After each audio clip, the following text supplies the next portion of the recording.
Ďakujem pekne, dámy a páni, vážený pán riaditeľ, ctené deti a všetci rodičia alebo aj pracovníci tu v tomto okolí.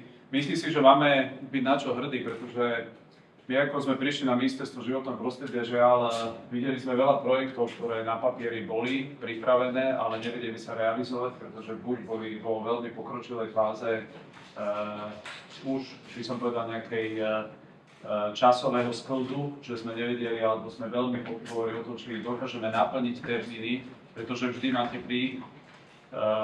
nejaké prísľuby finančných prostriedkov, ale musíte to v určitej fáze zrealizovať. Ak to nezrealizujete, peniaze prepadnú. A preto som rád a ďakujeme pánovi riaditeľovi Moravčíkovi, Slovenskej agentúre.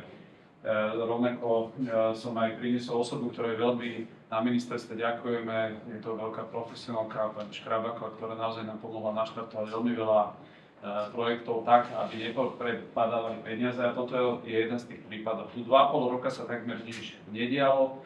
Dokázali sme ten časový sklz dotiahnuť behom približne pol roka. A tento výsledok, ktorý je naozaj že výkladnou skriňou pre aj ostatné projekty, ktoré budeme chcieť na Slovensku realizovať. Ja ďakujem samozrejme Norskému kráľovstvu, že v rámci grantov 1,2 milióna eur dali k dispozícii.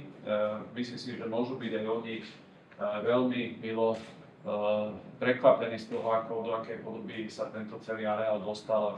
Ten spôsob, ako bude využívaný, už záleží na vás. Veľmi všetkých pozývame, aby ste tu trávili čo najviac času, aby deti našli ten kontakt s tou environmentálnou výchovou, aby vedeli naozaj získať vzťah v prírode. Samozrejme, že ste z lokality, ja som z lokality, kde vieme, že rajčiny a melóny nerastú v obchodoch, ale že sa to naozaj deje na poliach.